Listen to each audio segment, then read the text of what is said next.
Okay, so you got two pots here, and this one's where you're going to put the lubricant for the pneumatic tool, and it's empty at the moment, and it becomes empty, so we don't have complications of you guys not maybe having a certain type of pneumatic tool oil certified for your rig. Yeah. So leave it for you to put that in. It goes in there, and this obviously is filtering out the water from the air, the compressed air that's coming in as well, and that tool there here obviously drains out the water. Yeah.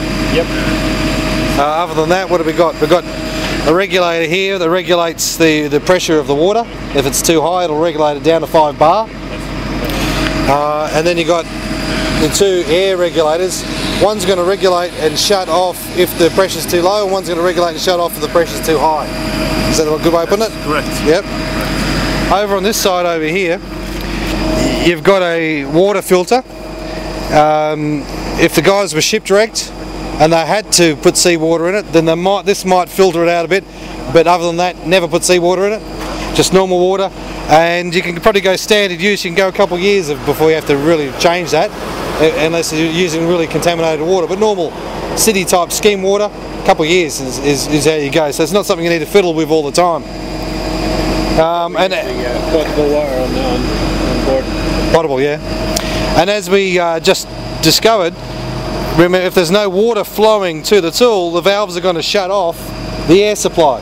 So a kink in here, as well as no water being connected up to the outside here, would cause the air to stop. And I'll get a picture of the silver container I had. So if you don't have a hose like this, and you need to sort of be a bit more remote, I'll take a picture of that to show. Yeah? What else could you say? Would you like to go over the gauges and I'll just record that? Yep. These gauges are just to monitor air in and air out. This is to monitor water in. And this is the gauge, the water adjust gauge is the one that you set the value 2.5 bars.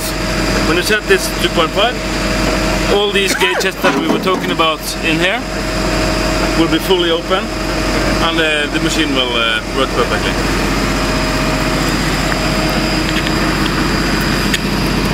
So what we need to go through, just for the video purpose, is how we actually set the 2.5 bars using the taps on the outside here to adjust. So we'll get this top on and I'll start the recording again.